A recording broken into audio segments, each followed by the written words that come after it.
I'm Bill Loucks, work with Icotics, retired Metro Nashville, Tennessee Police Department officer, still currently certified as a law enforcement officer here in the state of North Carolina. During 16 years that I spent with Metro Nashville, Tennessee Police Department, approximately 15 of those roughly was spent working in undercover type capacity, whether long-term narcotics or working gang investigations. During my experience of time, I've actually had the opportunity to work cases all the way from wiretaps into large-scale cartel-based distribution operations, all the way down to individual users. One thing we're going to talk about here during this session is how doctors and pharmacists got wrapped up in this overall crisis. When we're talking about crisis, we're talking about our overall opioid epidemic. Okay, we're talking about illicit marketing schemes. We're talking about prescribing practices, skirting a little bit of the law. Before I start this out, I do want to paint this, that number one, the medical profession has probably the lowest rate of sanctions out there. Less than 1% of prescribers nationwide are sanctioned for anything. That means approximately a little over 99% of the medical professionals that are out there actually work to the letter of the law and do things the right way. But we have to understand that addiction has plagued us since the beginning of time, okay? And for us, this addiction level here to bring us to current day is from illicit marketing schemes. Again, this goes back to misrepresentation by Purdue Pharma, Sackler family, and how they presented overall OxyContin in the late 90s and brought it into market and failed to tell us the actual true addiction values of this stuff. So addiction, though, itself is going to take many forms, whether it's sexual, whether it's behavioral, whether it's drugs, whatever the case is. But what I'm going to do is I'm going to discuss a little bit of an investigation that I was able to take part of during my time in Nashville. The case did not come to light. There was a lot going on, so I'm not going to give names of the actual doctors, physicians, but I'm going to talk about the overall ideologies, the thought processes, and how fast some of these things happen and what actually goes on during an actual case itself. This starts with the cycle of addiction. In this case, is going to be for controlled substances. These controlled substances are going to be prescription-based stuff. That's going to be our opiates. That's going to be oxycodone, roxicodone, hydrocodone, Vicodin, Percodan, Lorcet, all this type of stuff. So as we go back and look, this starts after we have OxyContin start hitting the markets in the late 90s. We start seeing the prescription pill mills start popping up. And at the time, we didn't have databases to fully keep all this into place. And Florida pill mills, more particularly Broward County, Florida, distributed the largest volume of oxycodone pills nationwide for a period of time. Broward County, Florida, one county in Florida, can attribute approximately 67% of all oxycodone prescription pills at one point in time during this pill mill epidemic that were prescribed in the United States. So that tells you that there is a huge market out there. There's a huge market to capitalize and for people to greed to set in and stuff for them to start having issues. So in August of 2013, we get initial complaint from hospital administrators, okay? This comes straight to us at the police department where I'm working in the narcotics unit. Get a phone call, I'm asked to come in and talk to hospital administrators and security staff, okay? They believe they have an illicit practice that's going on at their actual hospital itself.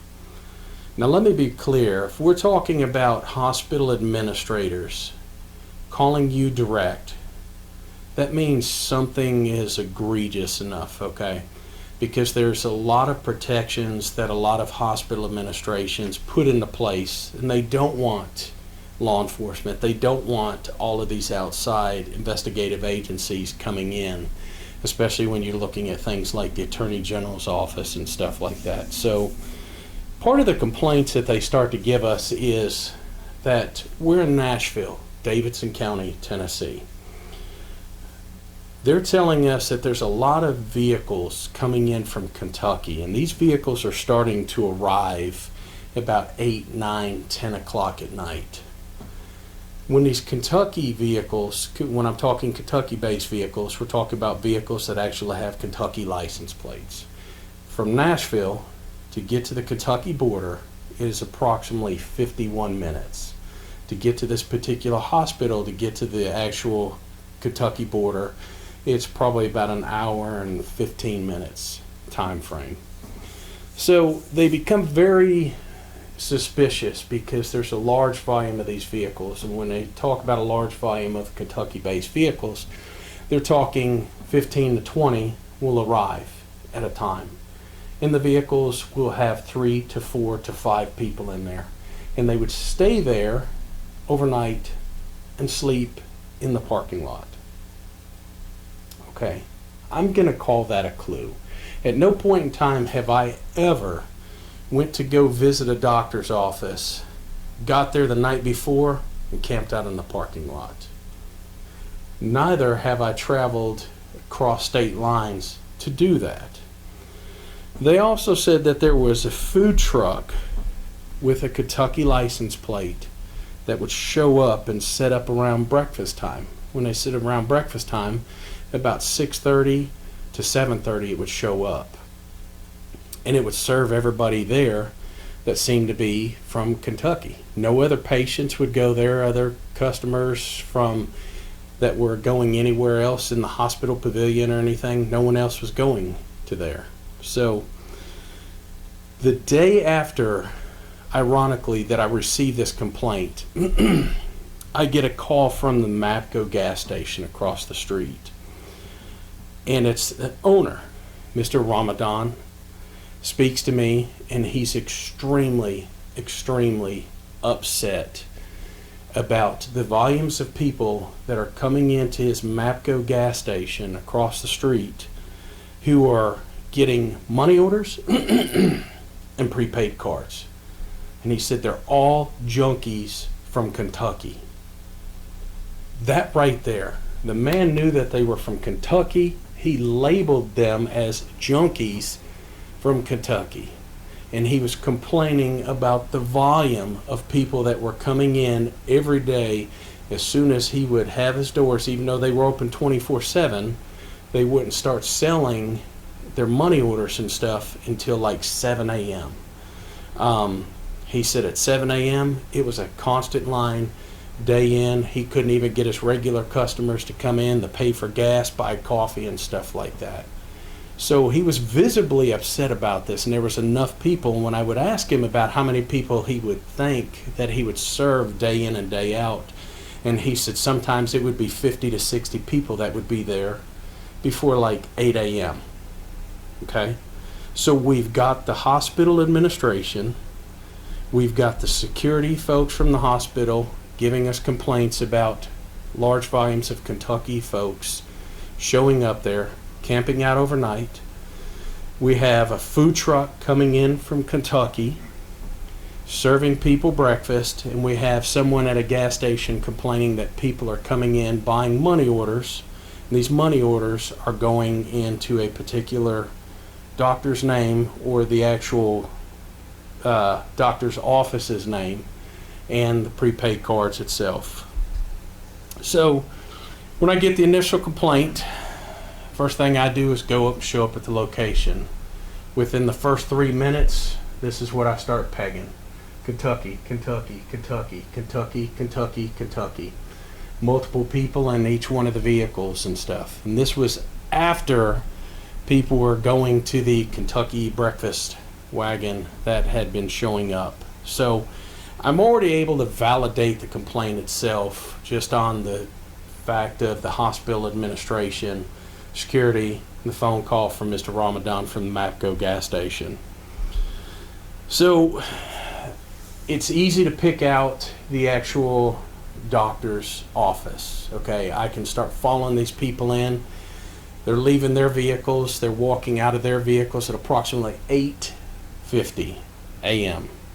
because this office was not opening until 9 o'clock. Find the actual door to the actual doctor's office itself, and that is an actual picture of the door itself. I see the folks going in and out of there. I'm tracking the folks leaving from the hospital to go across the street to the MAPCO gas station. I'm taking pictures of them as they're going inside of the MAPCO, as they're coming out with money orders, prepaid cards in their hands. I'm following them back. I'm following them from their vehicles all the way into the office door to the time they walk in there. So the first day that we're sitting there, out of Kentucky patients, 49 separate Kentucky patients, 49 separate people, day one, before noon, I'm already looking at, have pictures of, actually physically watched each one of those folks individually go in and get money orders. And actually, since Mr. Ramadan had talked to me, I actually had access to his video security system also there at the gas station, was able to take still shots of people handing money across the counter and good facial shots of the individuals for identification purposes while they're actually getting money orders and stuff. So what we would notice also is the patients would leave the physician's office when they were done, and they would go to an on-site pharmacy. And it was unusual when I would watch them go to the pharmacy that was there at the hospital. They would go into the location, they would pay with money orders or the prepaid card. No cash. Okay, money orders or prepaid card. The pharmacist would take these individuals that were coming out of this particular office, and it's like everybody knew, because I would walk into the pharmacy and I would watch them come straight from that particular doctor's office, go 3 floors down, go down the hall, go out of the hospital, come back in to the actual pharmacy attached to the building location. The pharmacist would segregate those folks, basically pull them off to the side. He would see all the normal patients coming in and out to his location.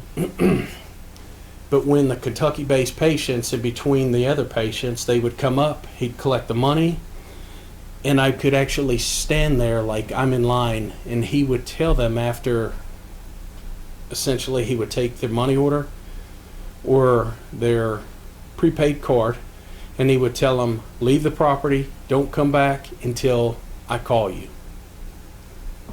I'm calling that a clue. Okay, at no point in time, if I walked into Walgreens, handed my prescription over to the Walgreens pharmacist, and the pharmacist look at me and say, okay, leave the property, we'll call you when we're done. Most of the time I get, hey, we're going to work on this, give us about 10 minutes, feel free to shop around or something like that. So day 3, I get a phone call from prescription company, the actual pill manufacturing company itself.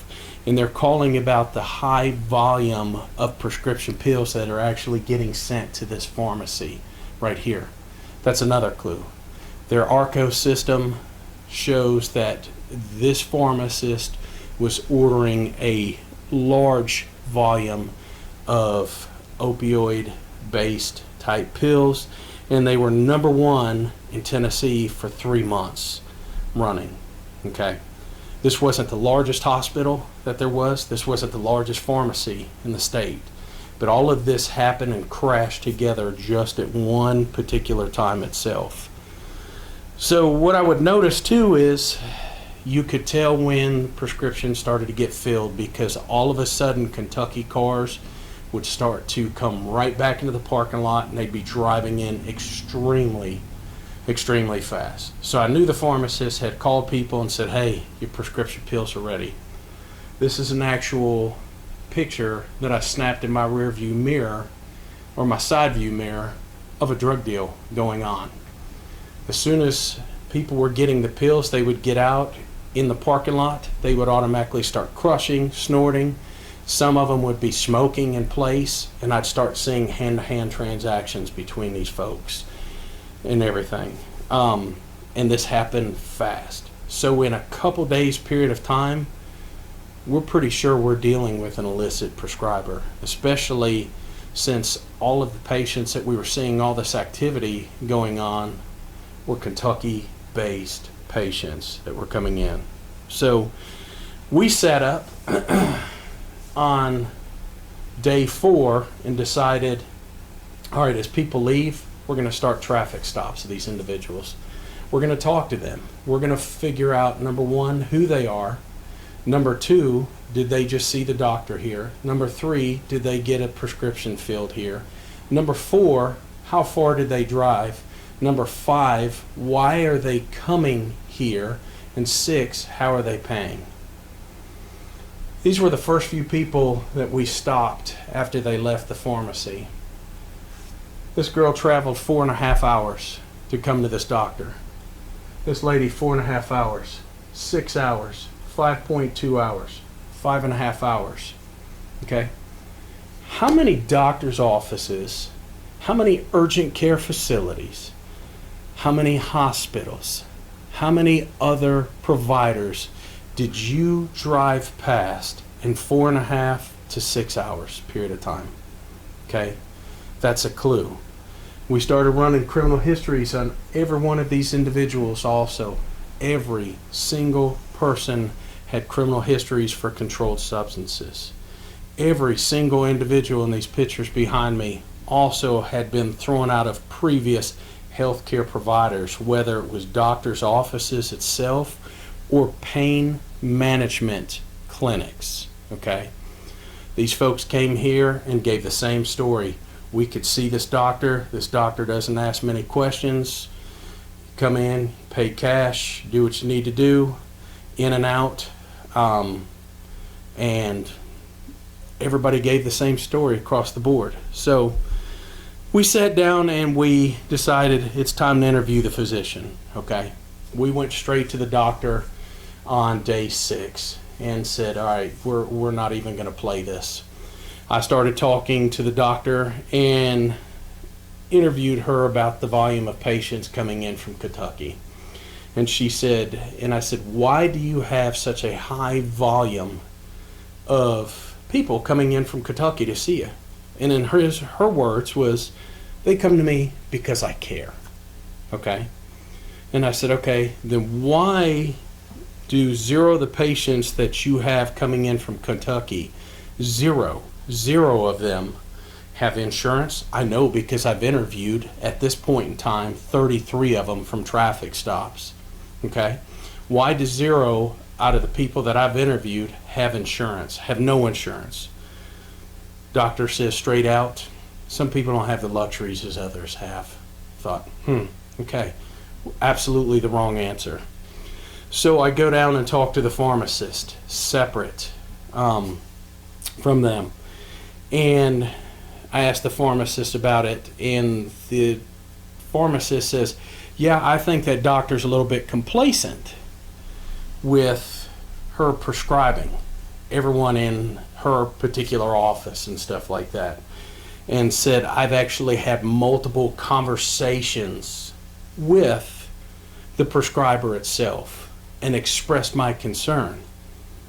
And I said, okay, if you have such a concern and you've talked to them how many times? He said, I think I've talked to her 4 different times. I said, okay. I said, then why are you filling the prescriptions then for these Kentucky-based patients that you're saying you have a concern about from her prescribing, number 1. And 2, you're telling these people to leave the property, they're paying with money orders or prepaid cards. He looked at me straight up and said, I want my attorney. Okay. This wasn't his first time that he had been involved with any type of cases. This was actually his third time. He had actually been run off from a different location via DEA at one point in time. And the pharmacist was grossing more than 2 times the highest volume of sales, more than actually the larger Walgreens areas in Nashville combined. Okay. That right there should be a clue. That should be a clue. He was outperforming the big chain pharmacies, not just one, but 2 of the largest, highest producing chain pharmacies in there. When we looked at financials, we were able to see that over $2 million had moved in personal accounts back and forth. And both the pharmacist and the physician were found to have 2 joint bank accounts that, guess what? Neither one of them knew existed. I know nothing about it. I can assure you, if I have a joint bank account with somebody, I know who I have a joint bank account with. I have a joint bank account with my wife and a business partner for a business. That's my 2 joint bank accounts. So at no point in time am I going to look at you and tell you that I don't have a joint bank account that's got $2 million for somebody. I don't know how that got there. Don't worry about it. So in the end, is it actually standard of care, or is it actual greed itself? And a lot of it breaks out to actual greed itself. So when does the doctor become the victim in this? Number one, addicts. They know common ailments, and they know how to use these common ailments to make hard to diagnose conditions. They also come in and start telling the doctors what pain medications work the best. And when I'm talking about medications, I'm talking about pain medications. Okay? I know that when I have sinus infections, I get sinus infections 2 to 3 times a year. And I know what I need as far as a steroid shot and an antibiotic quick. But it's not about pain medicines. I can let the doctor know, hey, I don't need a Z-Pack. Please give me a steroid shot and an antibiotic, because that takes care of the sinus infection before it turns into an upper respiratory infection. So they know how to shop around and use excuses for medicines, like somebody stole my purse and I had my medicines in it in the car. I left my purse in the car and I had my bottle of oxycodone pills in there, whatever the case is. So now doctors at best have a few minutes with patients, okay? And this makes this a very tough type thing. Some personal friends of mine, one practice as a surgeon, one buddy of mine says, I have approximately 3 minutes with each patient, face to face, is what's built in for my day. Approximately 3 minutes per patient. So they have a very limited volume of time. So do they actually have the time to actually sit down and ask the patients, why are you coming to see me? Why did you just travel from Hazard, Kentucky and take almost a 5-hour drive to come see me here today? Some of them actually don't, okay? So, but that should be a red flag. If you are a physician, you're seeing physicians, and you see a lot of these cues and clues and stuff like that, that should be a red flag. How far are my patients coming to see me? Why are these patients coming here? It's one thing if they don't have insurance and stuff like that, but if you're traveling long distances and you look out the window as a physician and that same person has traveled a long distance, also has 2 or 3 other buddies sitting in the car and they're there to see you too, use that as a piece of caution, okay? So you don't become the victim. You don't end up in some of these end result bad stories or case studies and stuff. And as a physician, you need to be checking the controlled substance reporting system, okay? That's built into the law. That is actual law itself. Doctors are supposed to check it. Someone within the office is supposed to check it, as well as the pharmacy. So Nationally, again, less than 1% of physicians, less than 1% of physicians are sanctioned for any type of misconduct, okay? So this still stands as a high, like, true profession itself. With anything else in the world, though, we do have some bad folks out there occasionally. So again, that's how we get doctors and pharmacists into this. Starts with greed, but we can take care of it. Thank you for your time.